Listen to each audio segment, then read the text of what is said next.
정보고의 직접적 요인, 병원균, 기술, 정치 조직, 문자. 식량 생산에서의 이러한 차이점들은 유라시아 사회와 아메리카 원주민 사회에 존재했던 불균형의 주된 궁극적 원인이기도 했다. 정보고의 직접적 요인들도 거기서 파생했는데 그 중에서 가장 중요한 것들은 바로 병원균, 기술, 정치 조직, 문자 등의 차이였다. 이 가운데 식량 생산의 차이와 가장 직접적인 관계가 있는 요인은 병원균이었다. 혼잡한 유라시아 사회에는 전염병이 자주 발생했으므로 많은 유라시아인들이 면역성 또는 유전적 저항력을 갖게 되었다. 그러한 전염병에는 천연두, 홍역, 인플루엔자, 패스트, 결핵, 발진, 티푸스, 콜레라, 말라리아 등등 역사상 가장 치명적인 질병들이 모두 포함되어 있었다. 이처럼 무시무시한 질병들에 비해 콜럼버스 이전의 아메리카 원주민 사이에서 생겨난 것이 확실시되는 대중성 전염병은 오로지 비매독성 트레포네마뿐이었다.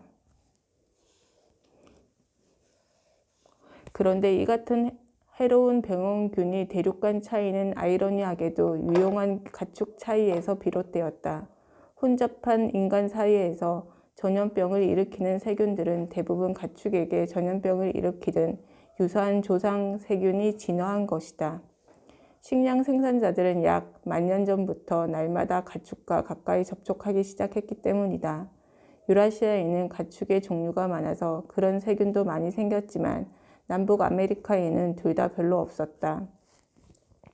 아메리카 원주민 사회의 치명적인 유행병이 그렇게 적었던 또 다른 이유는 유행병의 이상적인 번식지인 촌락의 발생이 유라시아에 비해 수천 년이나 뒤졌다는 점, 그리고 신세계에서 도시사회가 형성되었던 안데스, 중앙아메리카, 미국 동남부 세 지역은 아시아로부터 유럽으로 패스트와 인플루엔자 그리고 어쩌면 천연두까지 전파되었던 것과 같은 규모의 신속한 교육을 통해 연결되지 않았다는 점 때문이다.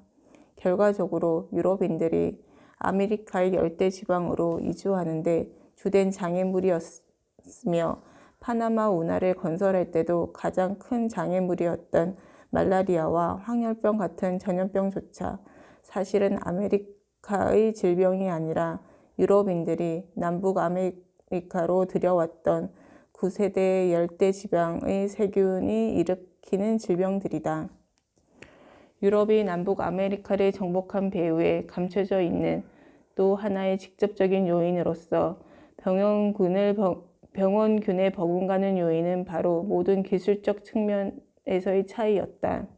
그리고 궁극적으로 이 같은 차이는 식량 생산에 의존하는 사회의 역사가 유라시아 쪽에 훨씬 더 길었기 때문에 생긴 차이였다.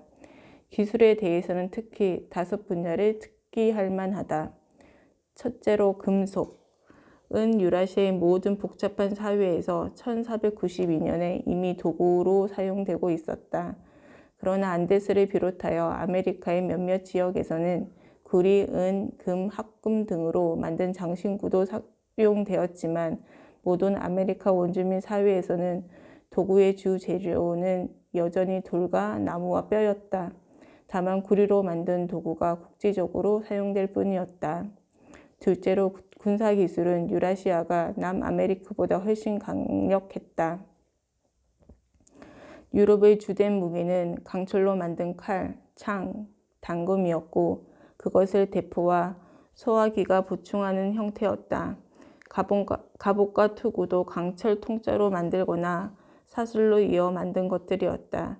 그에 비해 아메리카 원주민들은 강철 대신 돌이나 나무로 만든 곤봉과 도끼, 물매, 활과 화살, 헝겊 갑옷 등 훨씬 효과가 적은 무기와 방어 장비를 사용했다. 더구나 아메리카 원주민들의 군대에는 말에 필적할 만한 동물이 없었다. 말은 공격과 신속한 운송 등 크나큰 가치를 지니고 있었으므로 아메리카 원주민 사회도 말을 갖게 될 때까지는 유럽인들에게 압도적인 이점으로 작용했다. 셋째로 유라시아 사회는 기계로 움직이는 동력 공급원에서도 엄청나게 유리한 입장이었다. 인간의 근력보다 나은 동력으로 가장 먼저 이루어진 발전은 소, 말, 당나귀 같은 동물을 이용하여 쟁기를 끌게 하고 곡물을 갈거나 물을 깃는 일, 밭에 물을 대거나 빼는 일 등을 시킨 것이다. 수차는 로마 시대에 처음 나타났다가 중세에 이르러 풍차 및 조력을 이용한 물방아와 더불어 급격히 늘어났다. 톱니바퀴로 만든 장치에 연결하여 수력이나 풍력을 이용하는 이 같은 시설들은 곡물을 갈고 물을 움직이는 데 사용되었을 뿐만 아니라 설탕을 추출하는 일, 용광로에 풀물을 작동하는 일, 광석을 분쇄하는 일, 종이를 만드는 일, 돌을 연마하는 일, 기름을 짜는 일, 소금을 만드는 일, 천을 짜는 일, 나무를 켜는 일 등등 온갖 제조 작업에 사용되었다. 흔히 산업혁명이 18세기의 영국에서 증기력을 이용했을 때부터 시작되었다고 보는 것이 자의적인 판단일 뿐이고, 사실 산업혁명은 수력과 풍력을 기반으로 중세 유럽 많은 지역에서 이미 시작되었던 것이다. 1492년 당시 유라시아에서 동물, 물, 바람의 힘을 이용하던 그 모든 작업들은 남북 아메리카에서는 여전히 인간의 근력만으로 해내고 있었다. 유라시아에서 바퀴는 동력 변환에 이용되기 훨씬 전부터 대부분의 육상 운송에 이동되었다. 바퀴는 동물이 끄는 탈 것뿐만 아니라 사람이 끄는 외바퀴 손수레에도 이용되었다. 그 덕분에 여전히 인간의 근력만을 사용하면서도 한 명이든 여러 명이든 훨씬 더 무거운 짐을 옮길 수 있었다. 유라시아의 바퀴는 토기 제작에도 이용되고 시계 속에도 들어갔다. 그러나 남북 아메리카에서는 바퀴를 이 같은 용도로 이용하지 못했다. 다만 멕시코의 도자기 장난감에서 그 존재가 입증될 뿐이다. 마지막 남은 기술 분야는 해상 운송이다. 유라시아의 많은 사회가 대형 범선을 만들어냈고 그중 일부는 역풍을 받으면서도 항해할 수 있었으며 바다를 건널 수도 있었다. 또한 육분의 자석, 나침반, 백고리키, 대포 등을 갖추고 있었다. 수용량, 속도, 조종성, 내항성 등에서 유라시아의 배들은 신세계에서 가장 발전된 사회, 즉 안데스와 메소아메리카 사이에서 교육을 담당하던 뗏목에 비해 월등히 우수했다. 이 뗏목들은 태평양 연안을 따라 순풍을 받아야만 항해할 수 있었다. 페루를 향하여 첫 항해를 하던 피사로의 배는 그런 뗏목을 간단히 따라잡아 납포할 수 있었다. 유라시아 사회와 아메리카 원주민 사회는 병원균과 기술뿐 아니라 정치 조직에서도 차이가 났다. 중세 말기나 르네상스 시대에는 이미 유라시아의 대부분 지역이 조직화된 국가의 통치를 받고 있었다. 그 중에서 합스부르크 제국, 오스만 제국, 중국의 여러 국가, 인도의 무굴 제국, 13세기의 절정기를 맞은 몽골 제국 등은 다른 국가들의 정복, 합병함으로써 여러 언어를 사용하는 거대한 복합 국가로 성장했다. 따라서 일반적으로 제국이라고 부른다. 유라시아의 많은 국가와 제국에는 국가를 응집시키는 국교가 있어 정치적 지도자를 정당화하고 타국에 대한 전쟁을 찬동하는 일에 한몫했다.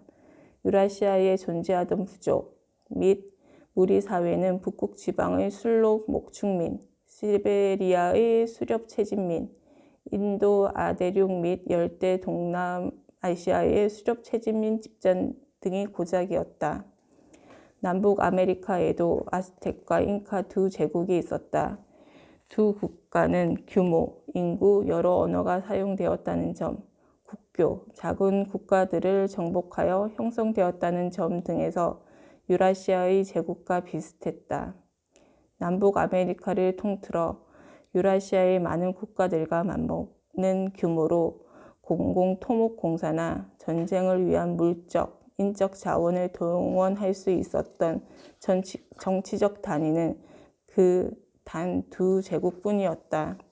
반면 유럽에서는 스페인, 포르투갈, 영국, 프랑스, 네덜란드, 스웨덴, 덴마크의 7개국이 1492년에서 1660년 아메리카 대륙의 식민지를 건설할 수 있는 자원을 갖고 있었다.